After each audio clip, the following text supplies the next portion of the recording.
2020 সালে থাবা বসানো করোনা বিশ্বের অনেকগুলো দেশের মতো ভারতকেও একেবারে ছাড়খাড় করে দিয়েছিল।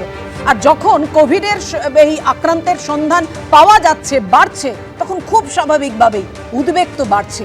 রাজ্যে 11 জন করোনা আক্রান্তের সন্ধান মিলেছে। বাইপাসের বেসরকারি হাসপাতালে 6 জন চিকিৎসাধীন রয়েছেন।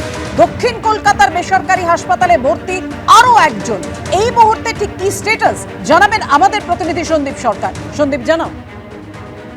দেখো, এই মুহূর্তে 11 জন বিভিন্ন হাসপাতালে চিকিৎসাধীন রয়েছেন, যাদের কোভিড রিপোর্ট পজিটিভ এসেছে সেই খবর কিন্তু আমাদের কাছে আছে। এই 11 জনের মধ্যে অ্যাপোলো হাসপাতালে 6 জন ভর্তি আছেন, পিয়ারলেস হাসপাতালে 1 জন ভর্তি আছেন, কাকুরগাছির একটি নার্সিং হোমে ভর্তি আছেন এক প্রসূতি, ভর্তি রয়েছেন ডায়মন্ড হারবার মেডিকেল কলেজ হাসপাতালে 2 রোগী। এর পাশাপাশি বেলভিউ হাসপাতালে 1 রোগী চিকিৎসাধীন ছিলেন, গতকাল থেকে হাসপাতাল থেকে ছাড়া হয়েছে। এই রকম ভাবে বিভিন্ন হাসপাতালে হয় কেউ ভর্তি আছেন কিংবা 2-1 দিনের মধ্যে ছাড়া পেয়ে বাড়ি গিয়েছেন চিকিৎসার পর। এই হচ্ছে স্ট্যাটাস। গত 7 দিনে মোটামুটি ভাবে 11 জন বা তার থেকে কয়েকজন 1-2 জন বেশি রোগী তারা চিকিৎসাধীন ছিলেন বিভিন্ন হাসপাতালে। এর পাশাপাশি বিভিন্ন বেসরকারি ডায়াগনস্টিক সেন্টারে অনেক রিপোর্ট পজিটিভ এসেছে, সেই খবরও রয়েছে। যেরকম নিউ টাউনের একটি বেসরকারি ডায়াগনস্টিক সেন্টার, সেখানে 5 জন রোগী পজিটিভ হয়েছেন গতকাল। যদিও তাদের হাসপাতালে ভর্তি করতে হয়নি, তারা বাড়িতেই রয়েছেন, চিকিৎসকের পরামর্শ মেনে তারা রয়েছেন, সেরকমটাই আমরা জানতে পারছি। অর্থাৎ 1-2 করে কেস কিন্তু বাড়ছে। গত 7 দিন আগে 10 দিন আগে যেখানে রাজ্যের করোনা চিত্র একেবারে তলানিতে ছিল, সেখানে কিন্তু হঠাৎ করে 7 দিনের মধ্যে 10-11-12 জন চিকিৎসাধীন, অনেকে বাড়িতে রিপোর্ট পজিটিভ হওয়ার পর রয়েছেন চিকিৎসকের পরামর্শ মেনে। এইরকম একটা পরিস্থিতি তৈরি হয়েছে। যদিও এখনো পর্যন্ত রাজ্য সরকারের তরফে বা স্বাস্থ্য দপ্তরের তরফে এই নিয়ে কোনো রকম গাইডলাইন আসেনি। চিকিৎসকরা, বিভিন্ন হাসপাতাল কর্তৃপক্ষ তারা স্বাস্থ্য ভবনের সঙ্গে যোগাযোগ করেছেন বলে তারা জানিয়েছেন এবং স্বাস্থ্য দপ্তরের নির্দেশের অপেক্ষায় তারা রয়েছেন, এমনটাও কিন্তু অনেক হাসপাতাল কর্তৃপক্ষই জানাচ্ছেন। ধন্যবাদ তোমাকে সন্দীপ। অর্থাৎ আমাদের প্রতিনিধি যেমনটা বলছিলেন যে এই যে প্রতিদিন একজন করে আক্রান্তের খোঁজ পাওয়া যাচ্ছে, খুব স্বাভাবিকভাবেই উদ্বেগ বাড়ছে, ভয় বাড়ছে। আমি ডক্টর অমিতাভ নন্দী আপনার কাছে আসব।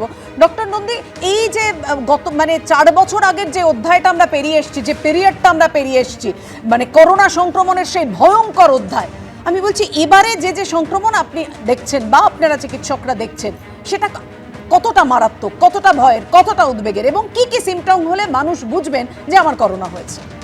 ব্যাপার হচ্ছে, আমরা এই 4-5 বছরে 20 সালের পর থেকে এখনো পর্যন্ত 2025-এর মধ্যে করোনা কোভিড আমাদের রাজ্যে হয়নি তা নয়, সারা ভারতবর্ষেই ছড়িয়ে ছিটিয়ে হয়ে থাকছে। সেগুলো অতটা রিপোর্টেড হয়নি, কারণ এটা মারাত্মক যে ভাবটা সেটা ছিল না, 1 নম্বর। 2 নম্বর হচ্ছে যেসব ভ্যারিয়েন্টসগুলো এসেছিল সেগুলো অতটা ফেটাল বা প্রাণঘাতী না হওয়ার জন্যই হয়তো সে অতটা গুরুত্ব পায়নি। কিন্তু নজর ডেফিনেটলি রাখা হচ্ছে এবং কন্টিনিউয়াস এটা নিয়ে কাজকর্ম, রিসার্চ এগুলো করা হয় এবং সেখান থেকেই নতুন নতুন ভ্যারিয়েন্ট বের করা যায়, দেখতে পাওয়া যায়।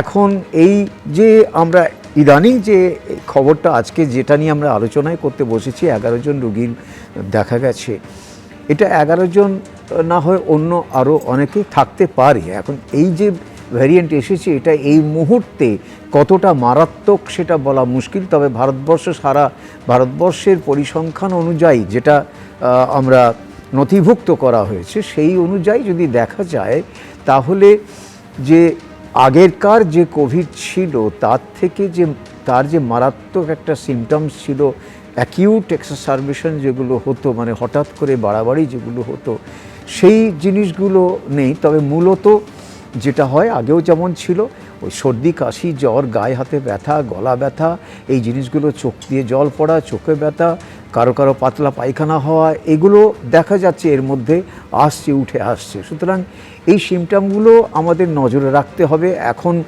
কোনো সর্দি কাশি হলে আমরা কোভিডের কথাটা আবার হয়তো ভাবতে হবে। এই কারণেই ভাবতে হবে যে আমাদের অনেকটা এখন সাবধান হতে হবে, আমাদের ব্যবস্থা নিতে হবে যাতে এটা আরও ছড়িয়ে না পড়ে। এবং এই ছড়িয়ে পড়াটা আটকানোটাই আপনারা দর্শকরা আপনারা মনে করে দেখুন। আমরা এটাই সবাইকে বলে এসেছি যে প্রিভেনশনের মূল মন্ত্র হচ্ছে স্প্রেড যাতে আটকানো যায়।